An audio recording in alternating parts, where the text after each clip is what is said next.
यहाँ ध्यान दो। तो चैप्टर का नाम क्या है? सिंपल हार्मोनिक मोशन या ऑसिलेशन, कुछ भी हम सिंपल हार्मोनिक मोशन लिखते हैं।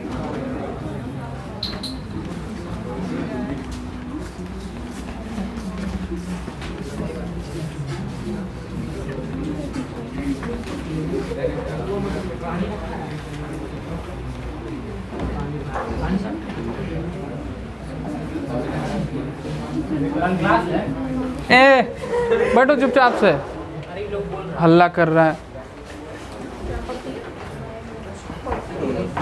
जो भी इंफॉर्मेशन होगा ग्रुप में चला जाएगा, आज ही चला जाएगा, है ना। चलो अब ध्यान से सुनो जो बोल रहे हैं, सुनना ज़्यादा इंपॉर्टेंट है, ठीक है, क्योंकि चैप्टर बहुत इंपॉर्टेंट है। इस चैप्टर का यूज़ 12th क्लास में भी कई जगह होगा।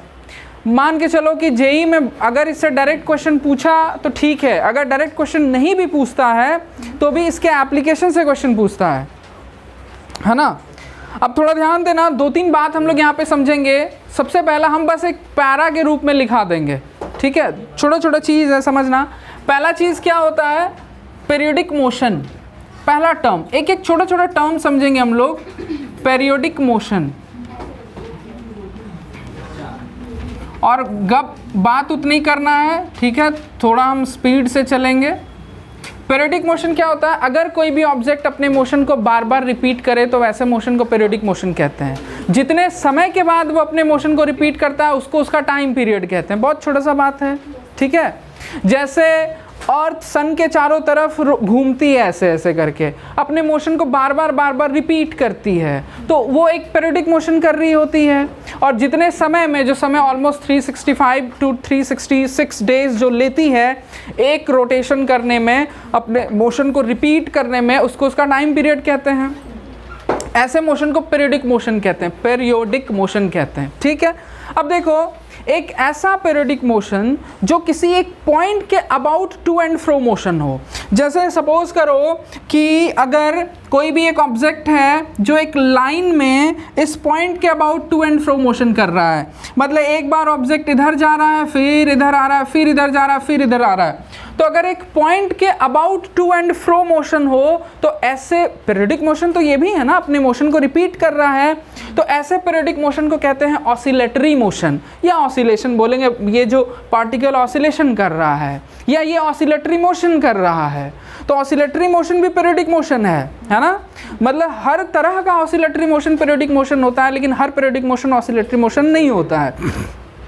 क्लियर है बात? हम 3 तरह का यहाँ पे मोशन समझाएंगे, समझ लो फिर लिखवाएंगे, ठीक है। पीरियोडिक मोशन क्लियर हो गया, ऑसिलेटरी मोशन क्लियर हो गया।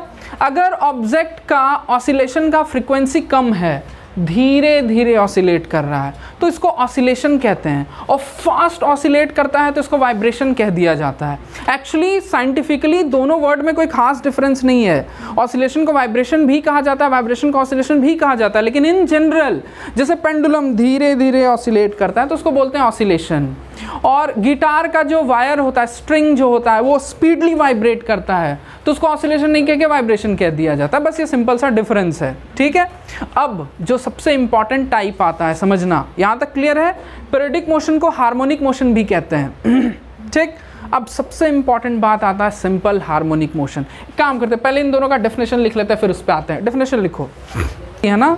If a body repeats it's motion after a fixed time, if a body repeats its motion after a fixed time, if a body repeats its motion after a fixed time, then its motion is called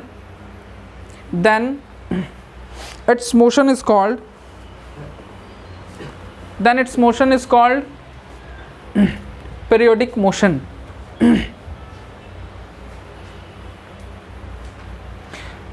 अच्छा, हम इसी में oscillatory motion भी घुसा देते हैं, अलग से हेडिंग डाल के नहीं लिखवाते हैं, है ना, क्योंकि ये सब का डेफिनेशन पूछता नहीं है। पैरा चेंज करके लिखना, the time taken to complete the time taken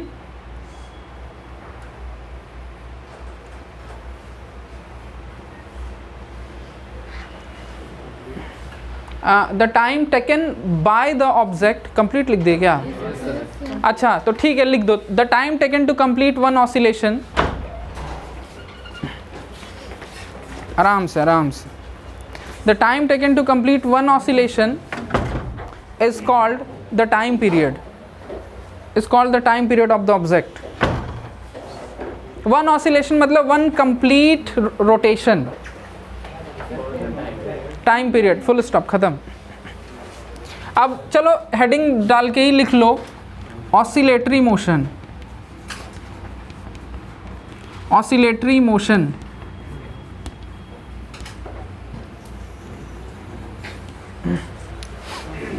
लिखना ऑसिलेटरी मोशन में when an object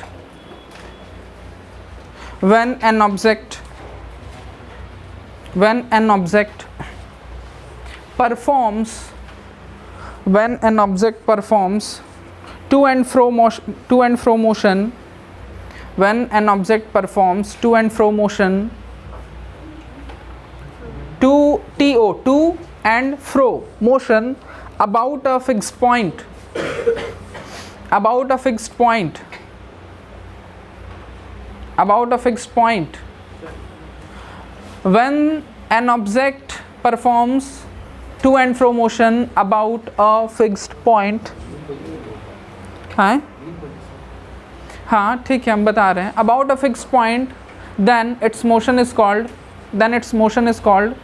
oscillatory motion. Then its motion is called oscillatory motion. सुनो ना बाबू, छोड़ दो इसका डेफिनेशन, बाद में लिख लेना, ठीक है, उतना इम्पोर्टेंट नहीं है। टू एंड फ्रो मतलब क्या? हाँ वैसे ही, मतलब समझ रहे हो, बचपन से समझ रहे हो, टू एंड फ्रो मोशन, वही जो तुम बोला वही है ना। नेक्स्ट आते हैं सिंपल हार्मोनिक मोशन। यहाँ से इंपॉर्टेंट पार्ट शुरू होता है।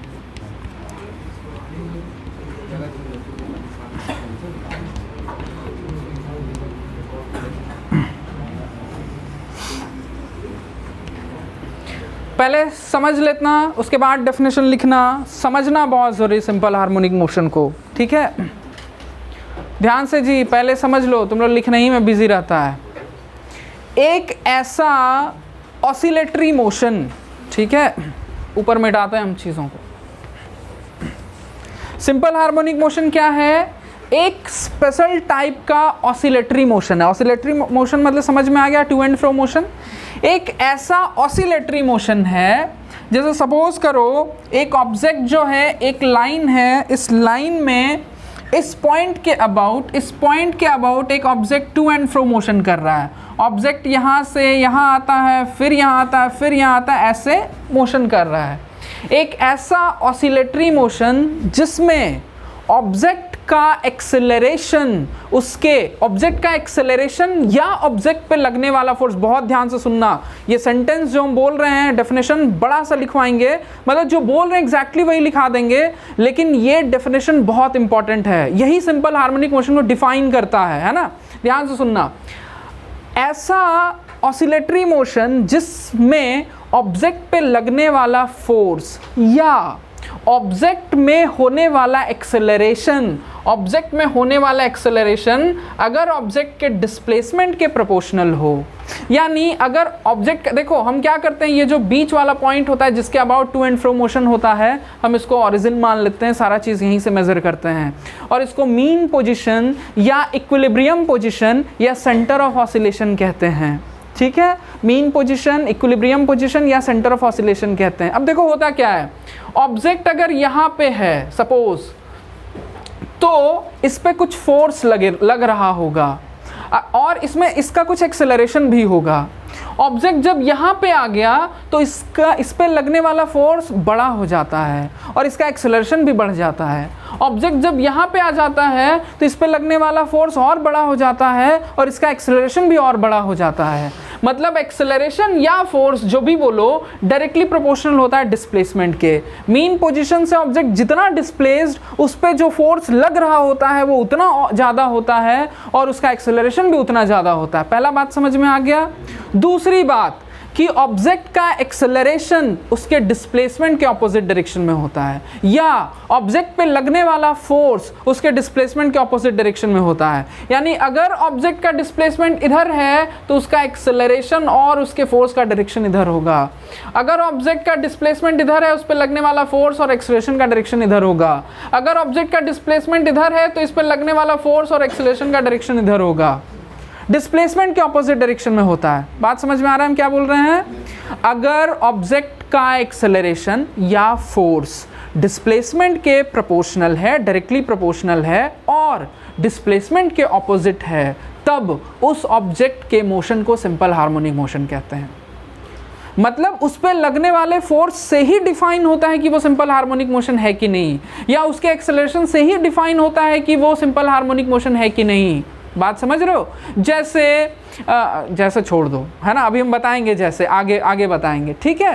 तो डेफिनेशन क्या हुआ? अगर किसी भी ऑब्जेक्ट का एक्सेलरेशन या उस पे लगने वाला फोर्स उसके डिस्प्लेसमेंट के डायरेक्टली प्रोपोर्शनल हो और डिस्प्लेसमेंट के ऑपोजिट हो, तो ऐसे मोशन को सिंपल हार्मोनिक मोशन कहते हैं। सिंपल बात समझ में आ गया? दो बात, डिस्प्लेसमेंट के डायरेक्टली प्रोपोर्शनल और डिस्प्लेसमेंट के ऑपोजिट, ये दोनों बात दिमाग में रखना, फोर्स और एक्सेलरेशन दोनों, ठीक है। यही स्टेटमेंट लिखाएंगे थोड़ा डिटेल से, कुछ इंफॉर्मेशन भी उसमें रहेगा, ठीक है। हेडिंग डालो, लिखो,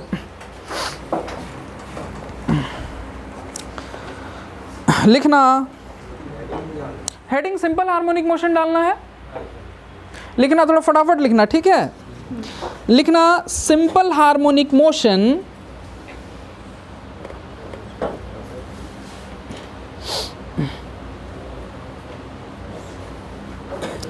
simple harmonic motion is a special type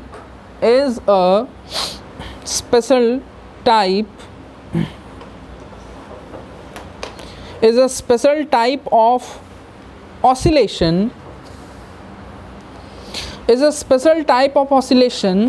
in which the particle, थोड़ा हाथ तेज चलाना जी, in which the particle oscillates on a straight line,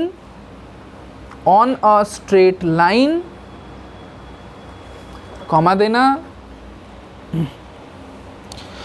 the acceleration,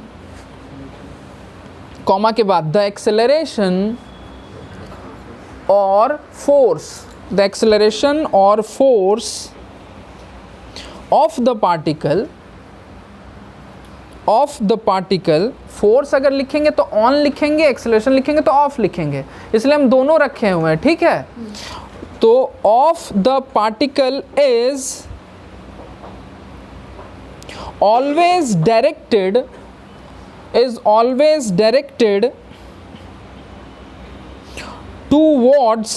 towards a fixed point, always directed towards a fixed point on the line,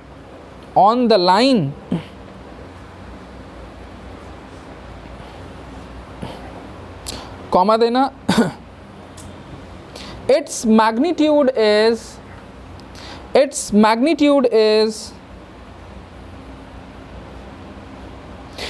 proportional to the displacement.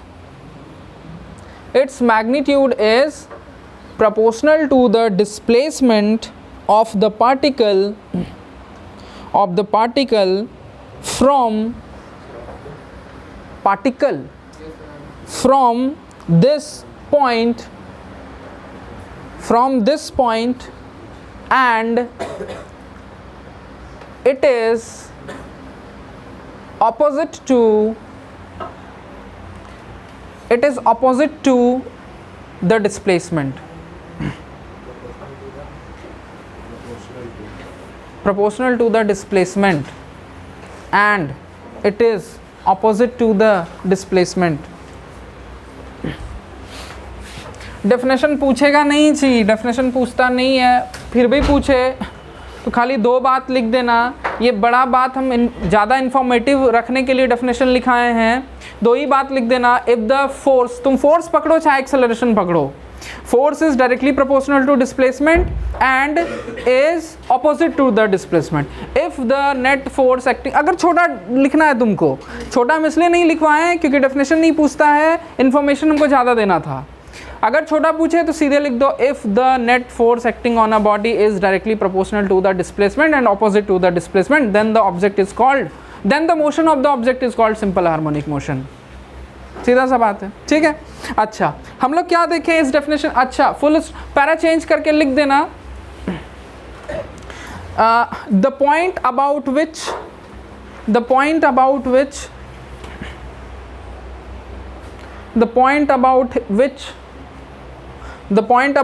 object is performing, the point about which object is performing SHM खाली लिख दो, the point about which object is performing SHM is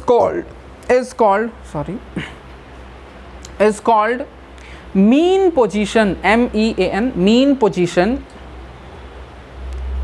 और equilibrium position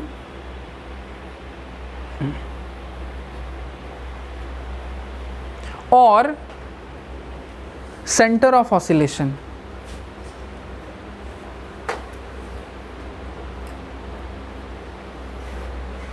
ठीक है, लिख लिए। क्या हम लोग देखें, फिर से इस चीज़ को बताते हैं कि अगर कोई ऑब्जेक्ट किसी एक पॉइंट के अबाउट ऑसिलेट कर रहा है, तो ऑब्जेक्ट कहीं पे भी हो, किसी भी जगह पे हो, उसका ये डिस्प्लेसमेंट ध्यान देना, ठीक है। इस मीन पोजीशन, ये ऑब्जेक्ट को थोड़ा बड़ा बना देते हैं, इसका डिस्प्लेसमेंट जो x है, अगर वो राइट साइड हो रहा है तो इस पे लगने वाला फोर्स और एक्सेलरेशन इस डायरेक्शन में होगा, ऑपोजिट।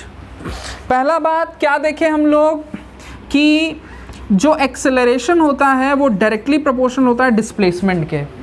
देखो, सिंपल हार्मोनिक मोशन जब होता है तो मीन पोजीशन को हम लोग ओरिजिन मान लेते हैं, और इधर पॉजिटिव एक्स एक्सिस, इधर नेगेटिव एक्स एक्सिस मान लेते हैं।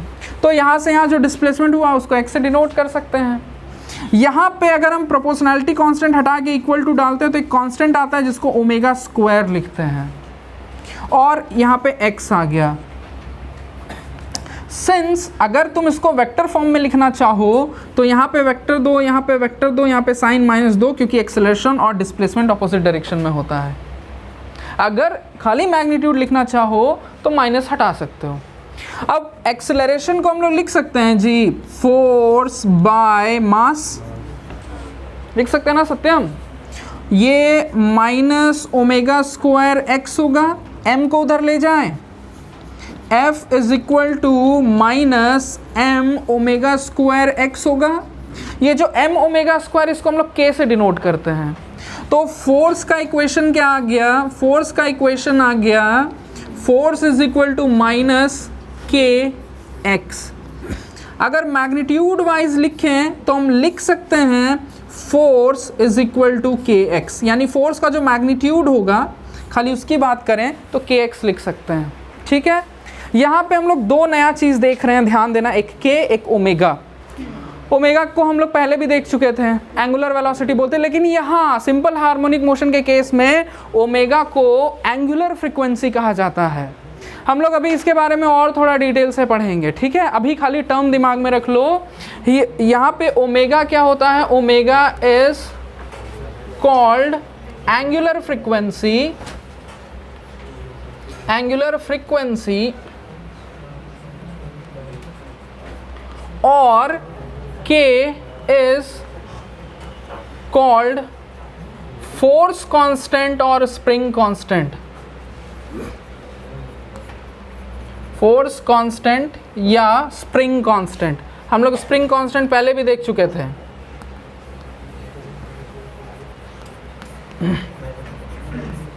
है ना जी, समझ में आ रहा है बात।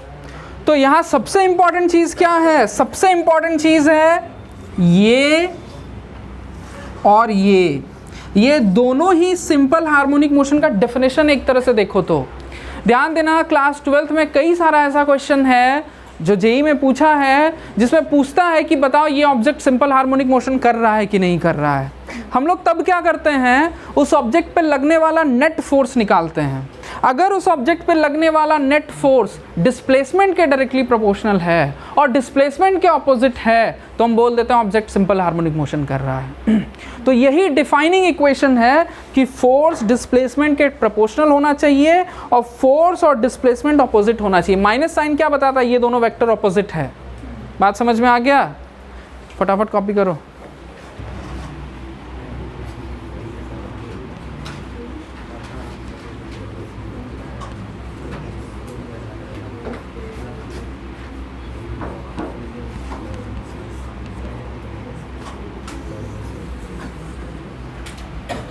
अगर देखो हम x और f के बीच में ग्राफ ड्रॉ करना चाहें, ये ग्राफ डायरेक्टली पूछता है जी, डायरेक्ट, इधर x है इधर फोर्स है। तो देखो फोर्स और x एक दूसरे के डायरेक्टली प्रोपोर्शनल है या फोर्स x के डायरेक्टली प्रोपोर्शनल है। अगर कोई एक चीज़ किसी दूसरे चीज़ के डायरेक्टली प्रोपोर्शनल होता है तो ग्राफ एक स्ट्रेट लाइन होता है ना, तो यहाँ पे ग्राफ एक स्ट्रेट लाइन होगा। लेकिन एक इंपॉर्टेंट बात ध्यान में रखना यश,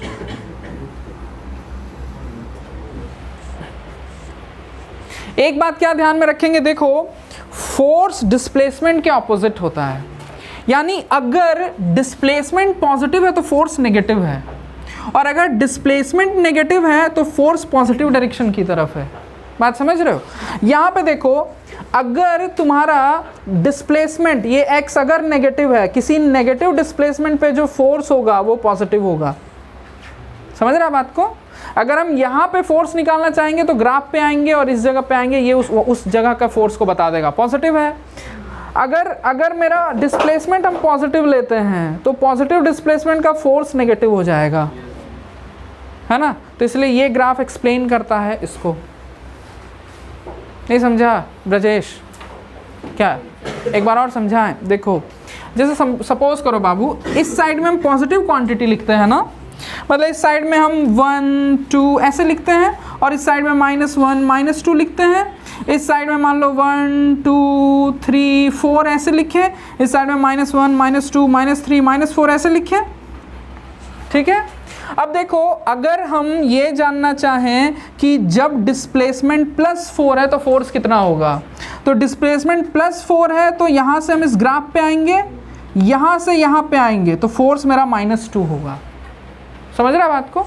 तो डिस्प्लेसमेंट अगर 4 है तो उसका फोर्स -2 न्यूटन होगा।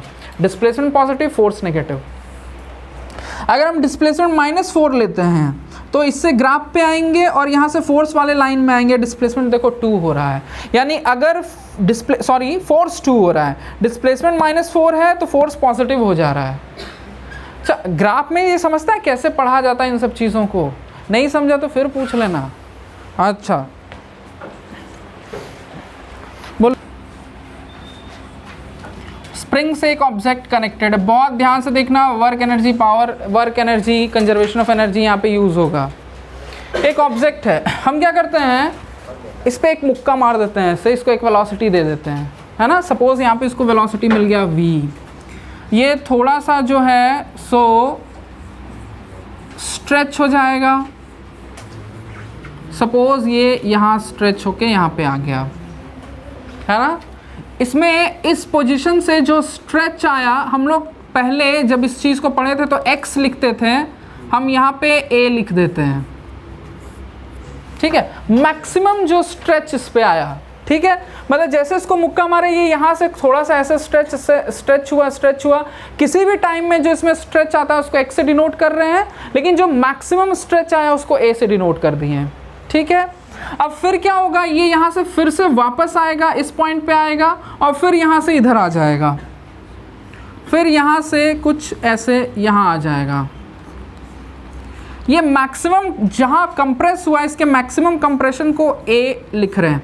देखो होता क्या, हम इस चीज़ को प्रूव कर सकते हैं कि अगर ये जिस सरफेस पे है वो सरफेस अगर फ्रिक्शनलेस है तो जितना मैक्सिमम स्ट्रेच हुआ उतना ही कंप्रेस होता है मैक्सिमम, हम इसको प्रूव कर सकते हैं।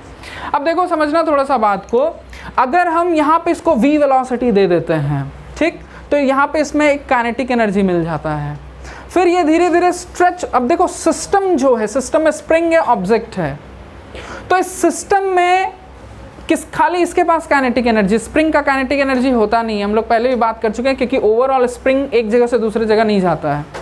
तो इस सिस्टम में काइनेटिक एनर्जी है केवल इस ऑब्जेक्ट के पास, और कोई एनर्जी किसी के पास है ही नहीं, तो पूरे सिस्टम का एनर्जी हो जाएगा हाफ mv²। जो बोलेंगे समझना, नहीं समझ में आएगा बोलना, ठीक है, क्योंकि पहले भी हम ये सब कर चुके हैं, इससे बहुत सारा क्वेश्चंस बना चुके हैं। तो यहाँ पे सिस्टम के पास एकमात्र जो एनर्जी है वो इस ऑब्जेक्ट का काइनेटिक एनर्जी है, जो कि हाफ mv² है। अब क्या हुआ, सिस्टम में से जो स्प्रिंग है वो स्ट्रेच हो गया, मैक्सिमम स्ट्रेच हो गया। जैसे ये धीरे धीरे स्ट्रेच होना चालू होता है, इसका वेलोसिटी कम होते जाता है, और यहाँ पे जो इसकी काइनेटिक एनर्जी वो धीरे धीरे स्प्रिंग के पोटेंशियल एनर्जी में कन्वर्ट होते जाता है, क्योंकि स्प्रिंग स्ट्रेच होते जाता है। जैसे जैसे ये मैक्सिमम स्ट्रेच होता है, इसका सारा का सारा काइनेटिक एनर्जी उसका पोटेंशियल एनर्जी में कन्वर्ट हो जाता है। बात समझ रहा है? तो अब क्या हुआ समझना, यहाँ पे जो इसकी काइनेटिक एनर्जी थी वो यहाँ पे सारी की सारी काइनेटिक एनर्जी यहाँ पे उसके पोटेंशियल एनर्जी में कन्वर्ट हो गई।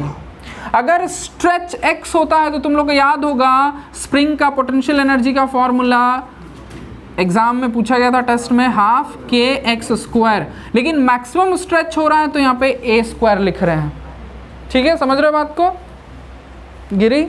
तो हाफ ka² लिखेंगे।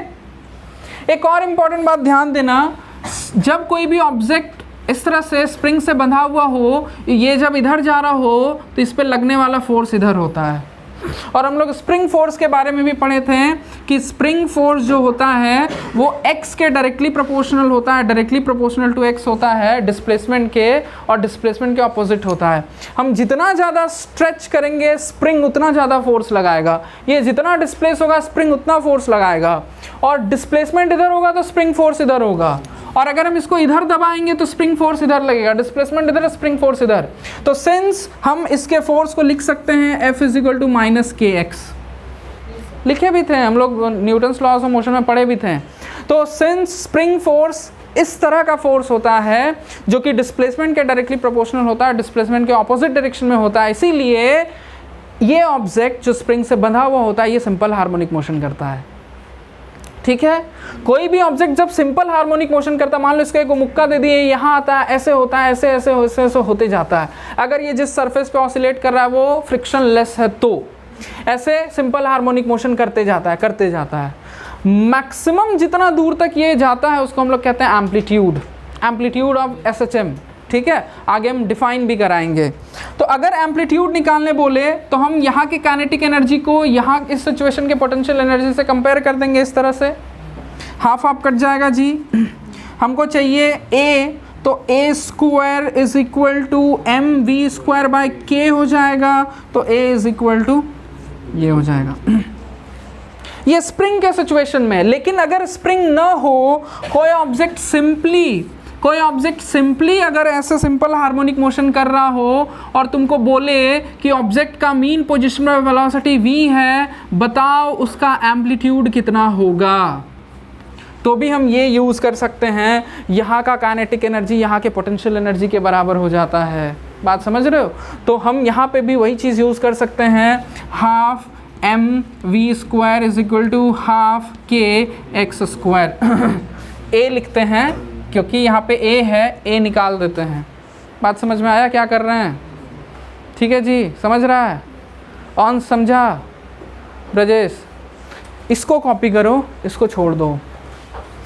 एक क्वेश्चन लिखो जी, अ पार्टिकल ऑफ मास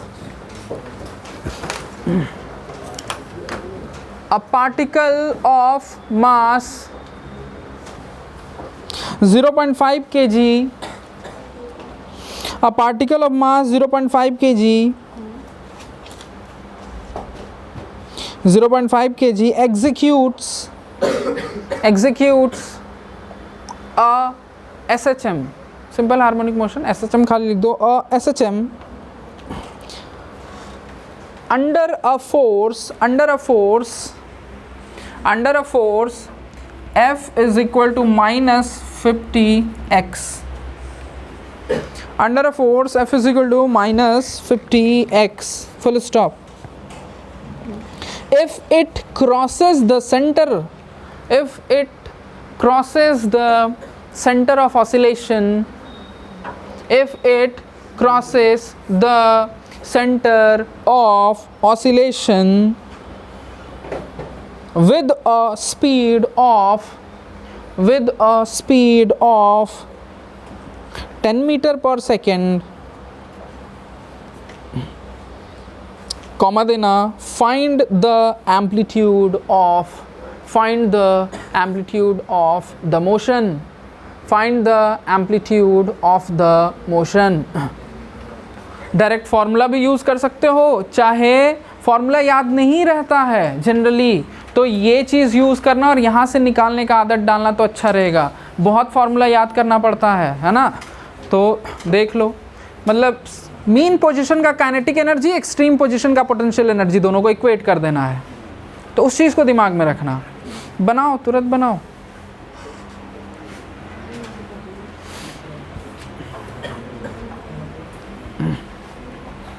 के यहाँ पे क्या है? नहीं, खाली 50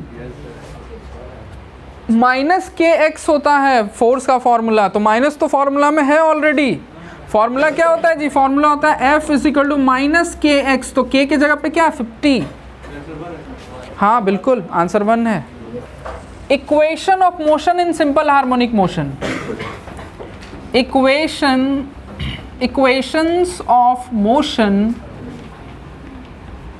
इन SHM। मतलब देखो, इसमें हम लोग मेनली पढ़ेंगे क्या? इसमें हम लोग मेनली डिस्प्लेसमेंट, वेलोसिटी, एक्सेलरेशन के बारे में पढ़ेंगे। काइनेमेटिक्स एक तरह से कहो, है ना। तो हम लोग इसमें बहुत ध्यान से सुनना जी, बहुत ध्यान से सुनो। सबसे पहले हम लोग डिस्प्लेसमेंट के बारे में पढ़ते हैं। डिस्प्लेसमेंट क्या हुआ, तुम लोग समझ रहे होगे बात को। अगर कोई भी ऑब्जेक्ट SHM कर रहा हो किसी मीन पोजीशन के अबाउट, ठीक है, सपोज करो हम यहाँ पे जब ऑब्जेक्ट है तो इस टाइम को t इज इक्वल टू 0 मान लेते हैं। सपोज मतलब ऑब्जेक्ट जब यहाँ पे तब हम उसको देखना चालू कर रहे हैं। ऑब्जेक्ट जब यहाँ पे तब हम अपना स्टॉप वॉच ऑन किए। अब ऑब्जेक्ट किसी टाइम t के बाद यहाँ पे पहुँच गया। जब टाइम t हो गया तो यहाँ पे पहुँच गया। तो यहाँ से यहाँ के पोजीशन को हम लोग डिस्प्लेसमेंट बोलते हैं और x से डिनोट कर दिए। बात समझ में आ रहा है क्या बोल रहे हैं? तो ऑब्जेक्ट का जो डिस्प्लेसमेंट हो रहा है, सबसे पहले हम उसको देखते हैं, उसको समझते हैं उसके बारे में। डिस्प्लेसमेंट, ठीक है। अब देखो, इसका मतलब किसी भी समय में अगर कोई भी ऑब्जेक्ट सिंपल हार्मोनिक मोशन कर रहा हो तो किसी भी t टाइम में उसका जो डिस्प्लेसमेंट होता है उसको निकालने का जो फॉर्मूला होता है वो a sine omega t plus delta होता है। इसका एक प्रॉपर डेरिवेशन है जो कम से कम 2 पेज का है, NCERT में नहीं है, तो इसीलिए इसके डेरिवेशन को हम नहीं करा रहे हैं। पूरा 2 पेज लगेगा, पूरा आधा से ज़्यादा क्लास निकल जाएगा और डेरिवेशन का कोई मायने भी नहीं है, ठीक है। कभी उसका कोई यूज़ नहीं होता है तो डेरिवेशन छोड़ रहे हैं। अब समझो, जो बात बता रहे हैं उसको थोड़ा समझना, ठीक है। इसको हम कई और तरीके से भी समझ सकते हैं, लेकिन यहाँ पे हमको करना क्या है, खाली इसको याद रख लेना है। बस इतना ही काम करना है और डेरिवेशन को स्किप कर रहे हैं, हम छोड़ रहे हैं। अब देखो यहाँ पे एक एक टर्म को हम बहुत डिटेल से समझाएंगे, बहुत डिटेल से समझाएंगे। लेकिन पहला काम क्या है, इस फॉर्मूला को याद रखना कि किसी भी टाइम में जो पार्टिकल सिंपल हार्मोनिक मोशन करता है उसके डिस्प्लेसमेंट को निकालने का फॉर्मूला क्या है, x equal to a sine omega t plus delta, ठीक है। यहाँ पे a क्या होता है, एम्पलीट्यूड होता है, हम लोग देख चुके हैं, आगे भी हम उसको डिफाइन करा देंगे, ठीक है। दूसरा चीज़, अगर हम इसका वेलोसिटी निकालना चाहें, तो डिस्प्लेसमेंट को अगर हम डिफरेंशिएट कर दें टाइम के रिस्पेक्ट में तो वेलोसिटी निकल जाएगा ना जी। इसको दोनों साइड डिफरेंशिएट करना पड़ेगा।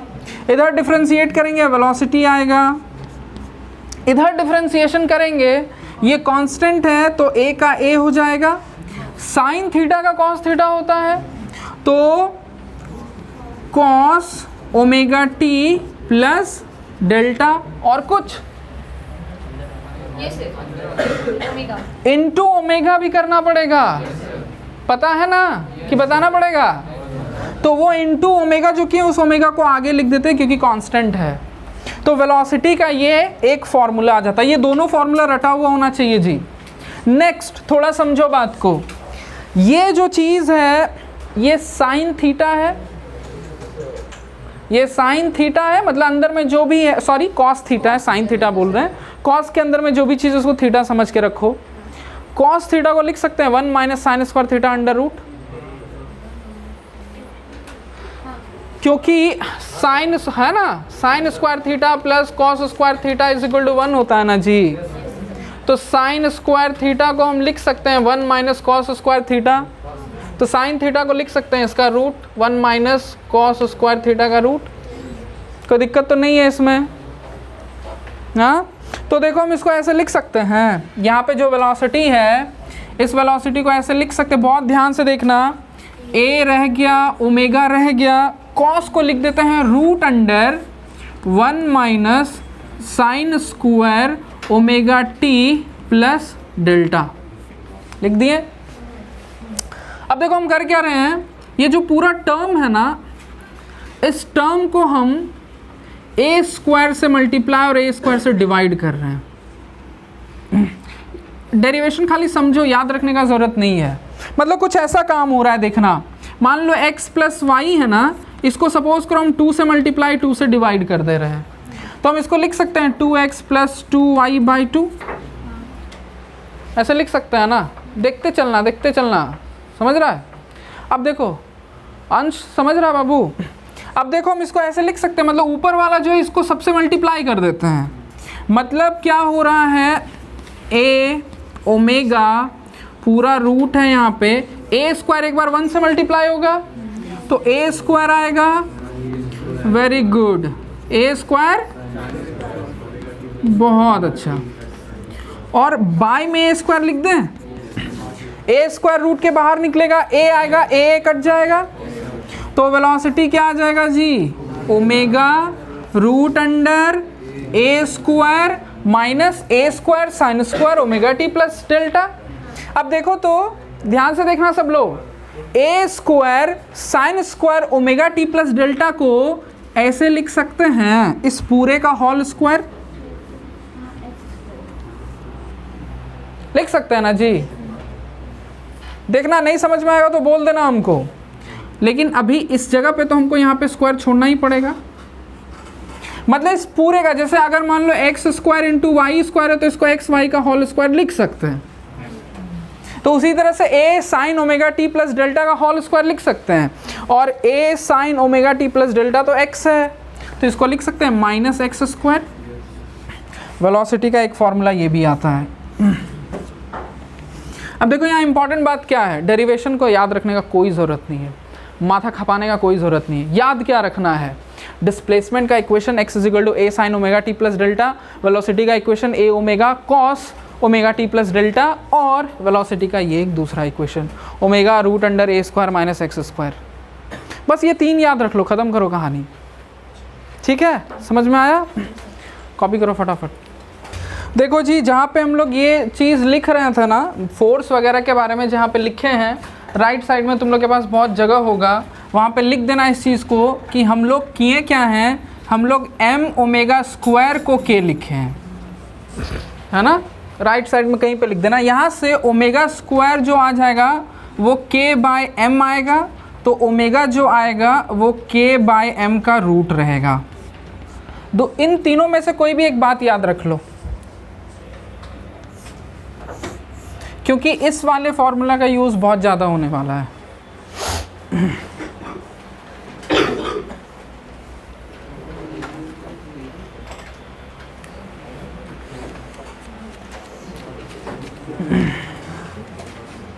ठीक है, आगे बढ़ते हैं।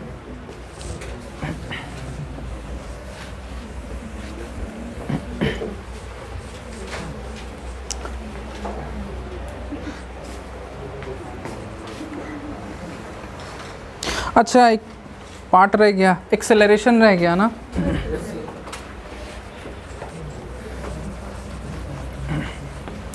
हम लोग अभी क्या देखें कि वेलोसिटी क्या आया था जी, बताओ शुभम, बताओ वेलोसिटी क्या आया था, a omega cos omega t plus delta. ठीक है, इसको डिफ्रेंशिएट करेंगे तो एक्सेलरेशन आ जाएगा ना। तो हम अब एक्सेलरेशन को देख रहे हैं कि एक्सेलरेशन क्या होता है, इस चीज़ को देख रहे हैं थोड़ा, है ना। तो एक्सेलरेशन में हम इसको डिफरेंशिएट करते हैं तो एक्सेलरेशन आ गया, इसको दोबारा से डिफरेंशिएट करना पड़ेगा। बता पाओगे डिफरेंशिएशन इस चीज़ का, इधर वाले चीज़ का? जोर से बोलना। A omega minus sine omega t plus delta into फिर से ओमेगा, तो यहाँ पे ओमेगा स्क्वायर हो जाएगा। ठीक बात। अच्छा, इसको फिर ऐसे लिख सकते हैं ना जी, देखना, ये ए और sign omega t plus delta तो एक्स हो जाएगा ना, तो माइनस ओमेगा स्क्वायर एक्स लिख सकते हैं। देखो इसको हम पहले भी लिख चुके हैं, है ना, लिख लो।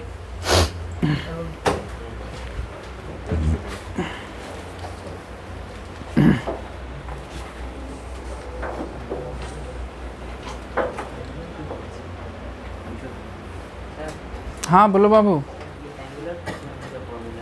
हाँ हाँ, एंगुलर फ्रीक्वेंसी का फॉर्मूला है वो।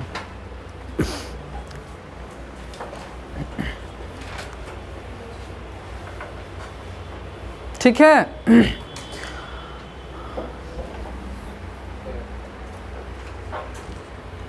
सत्यम बोलो, डिस्प्लेसमेंट का फॉर्मूला क्या था? मेरे लिखने से पहले बोलो। बोलो जी, वेलोसिटी का फॉर्मूला क्या है?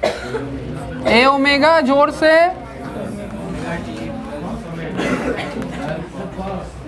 हाँ गुड। और एक्सेलरेशन का क्या फॉर्मूला आया? Minus a omega square sine omega t plus delta. अच्छा, हम लोग को पता है ना कि साइन थीटा का सबसे बड़ा वैल्यू क्या होता है? 1। सबसे छोटा वैल्यू -1। तो अगर हमको डिस्प्लेसमेंट का मैक्सिमम वैल्यू निकालना होगा तो हमको ये sign omega t plus delta की जगह 1 रखना पड़ेगा, ए आ जाएगा एम्पलीट्यूड। वेलोसिटी का मैक्सिमम वैल्यू निकालना पड़ेगा तो कॉस थीटा का भी तो मैक्सिमम वैल्यू 1 होता है, तो 1 रखेंगे तो क्या आएगा? और एक्सेलरेशन का मैक्सिमम वैल्यू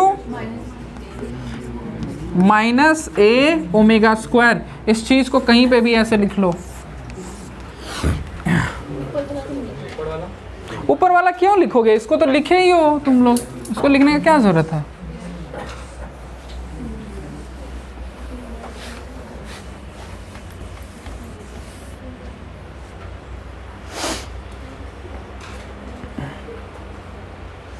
किसी को कोई दिक्कत नहीं ना है? समझ में तो आ रहा है सबको?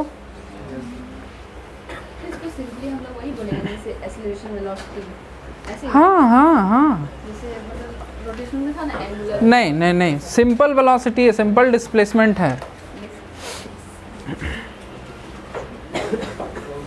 हो गया? ठीक है।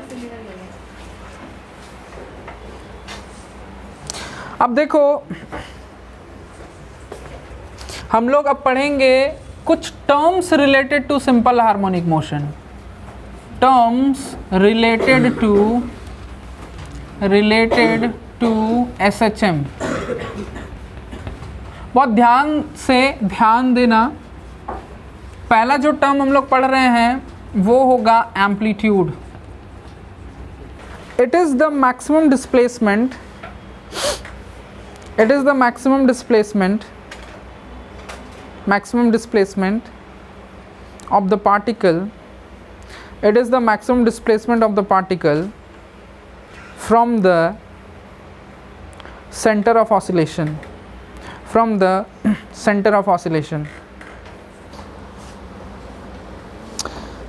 थोड़ा समझो बात को, समझना। अगर कोई भी ऑब्जेक्ट सिंपल हार्मोनिक मोशन कर रहा है, एक स्ट्रेट लाइन में ऐसे टू एंड फ्रो मोशन कर रहा है किसी भी पॉइंट के अबाउट, जैसे ये पॉइंट है, ये मीन पोजीशन है O। सपोज करो किसी भी समय में पार्टिकल यहाँ पे था, इस समय इसका पोजीशन कुछ भी था, सपोज करो इसका पोजीशन x था और यहाँ पे इसकी वेलोसिटी v इस डायरेक्शन में थी। बहुत ध्यान से सुनना मेरी बात को। क्या हम बोल रहे हैं? पार्टिकल सिंपल हार्मोनिक मोशन कर रहा है। देखो अब कॉन्सेप्चुअल पार्ट सब आ रहा है, ठीक है, ध्यान देना। किसी भी समय में पार्टिकल का पोजीशन ये था, मीन पोजीशन से x था और वेलोसिटी कुछ भी v थी और राइट साइड थी। पार्टिकल यहाँ से यहाँ तक आएगा, फिर यहाँ पे आएगा, लेकिन जब ये यहाँ आएगा दोबारा उस टाइम इसकी वेलोसिटी इधर होगी, है ना। फिर यहाँ से यहाँ आएगा और फिर दोबारा जब यहाँ पे आएगा, तिबारा जब यहाँ पे आएगा तो पोजीशन भी x और वेलोसिटी भी एग्जैक्टली सेम, डिट्टो और इसी डायरेक्शन में।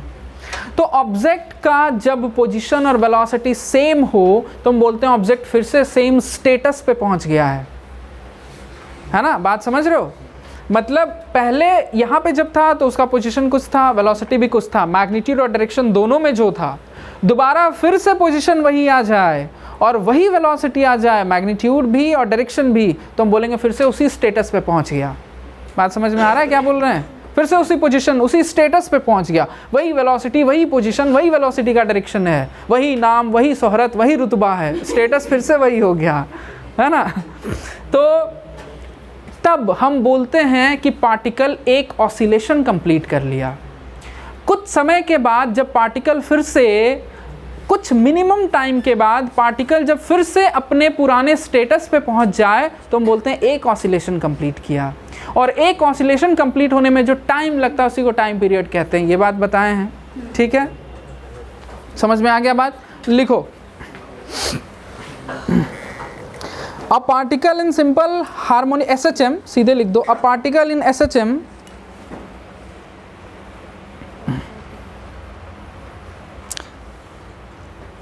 repeats its motion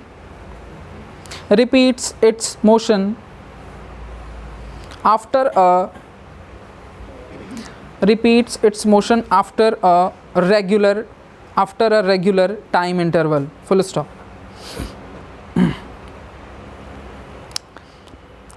लिखवा देते हैं इस बात को, लिखना, सपोज द पार्टिकल इज, पूरा लिख लो, suppose the particle is at a position x, fast लिखना, suppose the particle is at a position x and its velocity is v x and its velocity is v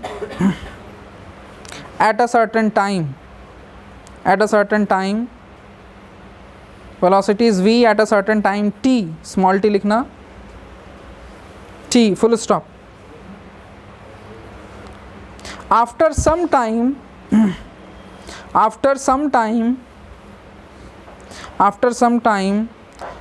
the position of the particle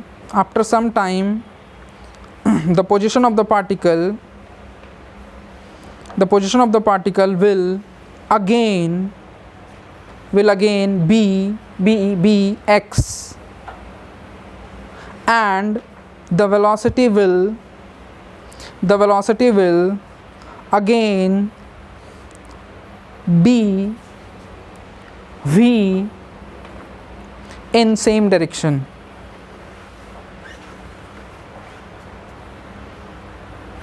Full stop.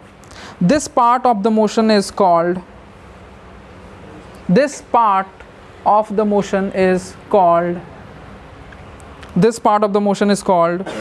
one complete oscillation,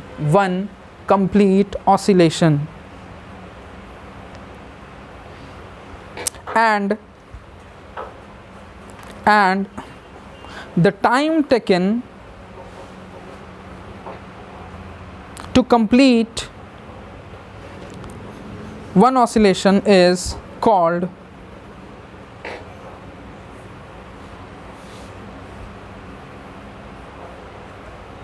its time period,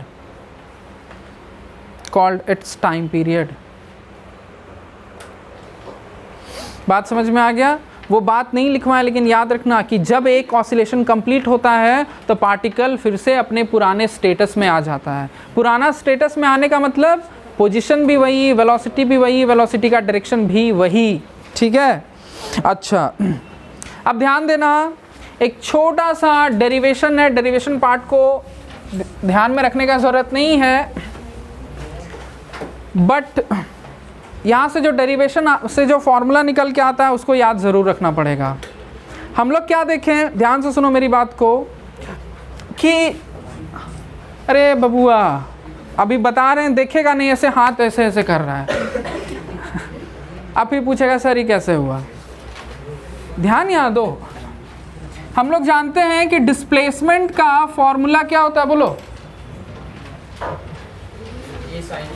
A sine omega plus delta, ठीक है, ये displacement का formula होता है। मतलब किसी भी time T में ऑब्जेक्ट कहाँ पे है वो ये बताता है, ठीक है।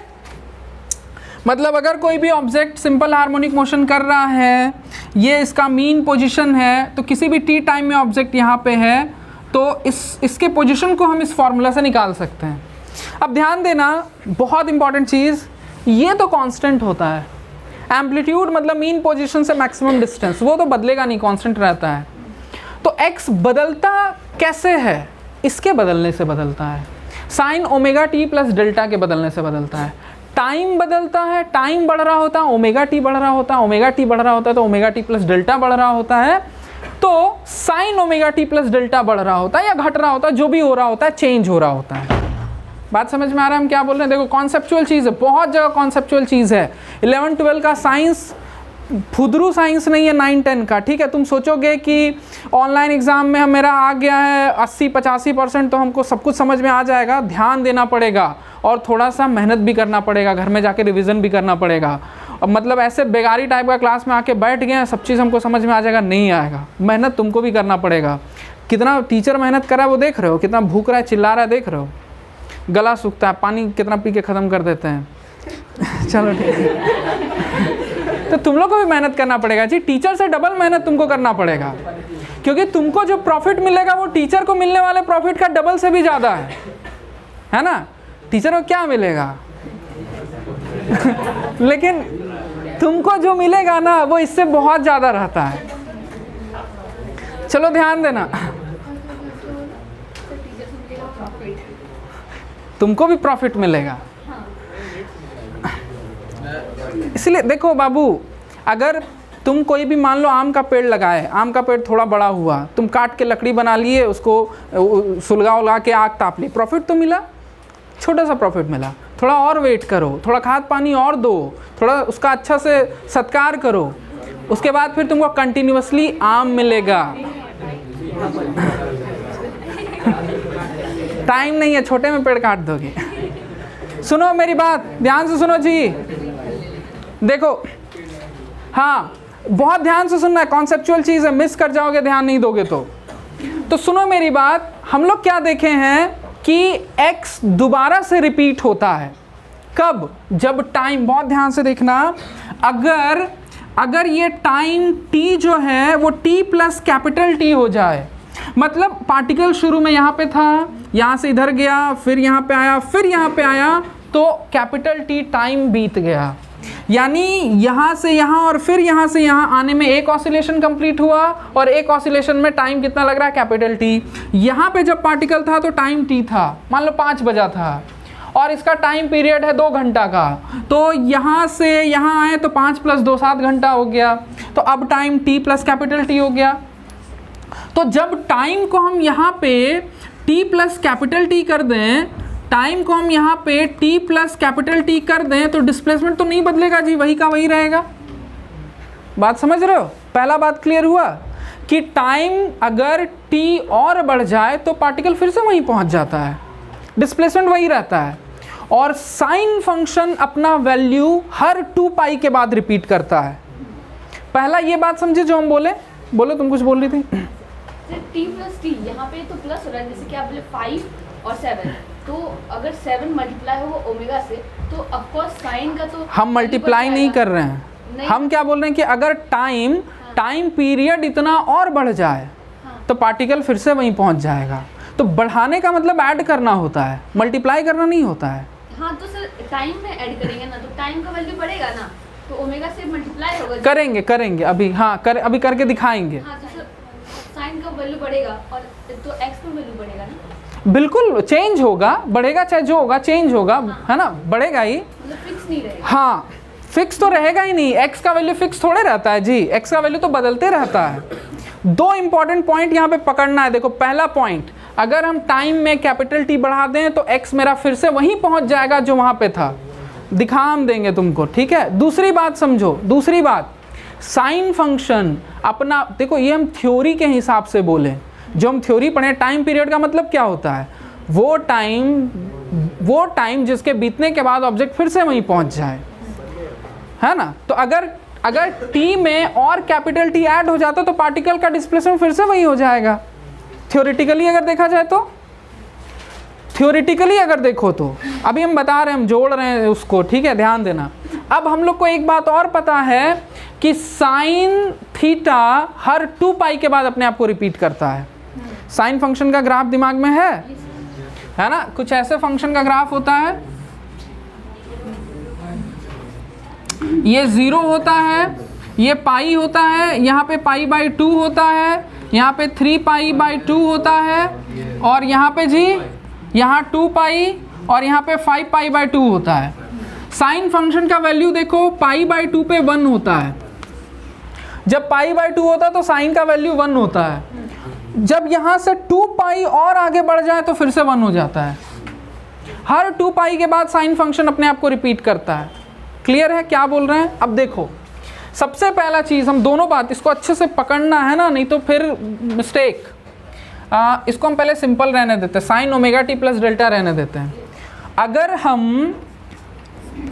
अगर हम टाइम में t प्लस, टाइम में कैपिटल T ऐड कर देते हैं, टाइम पीरियड को ऐड कर देते हैं, तो मेरा डिस्प्लेसमेंट वही x रहेगा। और अगर हम एंगल में, ये जो अंदर का एंगल है, अगर हम एंगल में, अंदर का जो एंगल है जी ओमेगा टी प्लस डेल्टा, इसमें 2 पाई ऐड कर देते हैं तो भी डिस्प्लेसमेंट वही रहेगा। क्योंकि साइन का जो भी वैल्यू है, किसी भी समय में साइन का जो वैल्यू है, उसमें तुम 2 पाई ऐड कर दो, फिर से वही वैल्यू आ जाता है। तो अगर अंदर के एंगल में हम 2 पाई ऐड कर दें तो मेरा x नहीं बदलेगा, वही का वही रहेगा। क्या बोले, समझ में आया? दो बात पकड़ना है, अगर एंगल में 2 पाई ऐड कर दो तो भी x वही रहेगा, अगर टाइम में कैपिटल T ऐड कर दो तो भी x वही रहेगा। क्लियर है बात जो बोल रहे हैं? 4 बार चिल्ला चिल्ला के बोले हैं इस चीज़ को हम।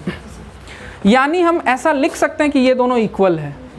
मतलब हम लिख सकते हैं a sine omega t plus, इसको मल्टीप्लाई कर देते हैं,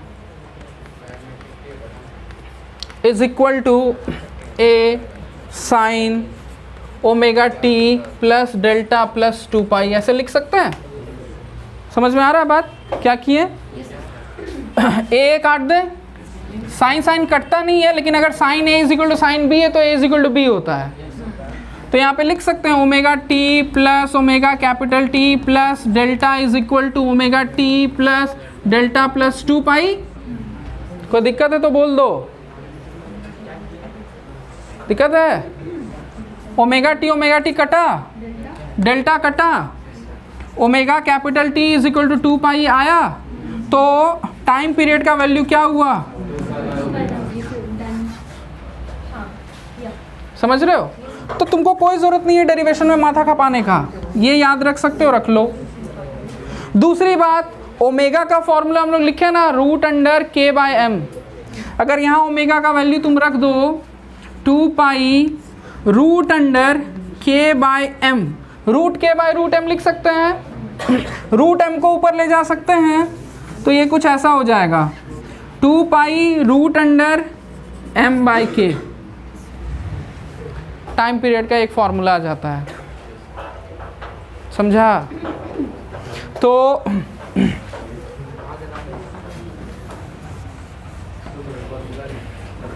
इसको थोड़ा फ्रेश से लिख देते हैं, रुको। सिंस हो गया, क्या बात है, बहुत अच्छा।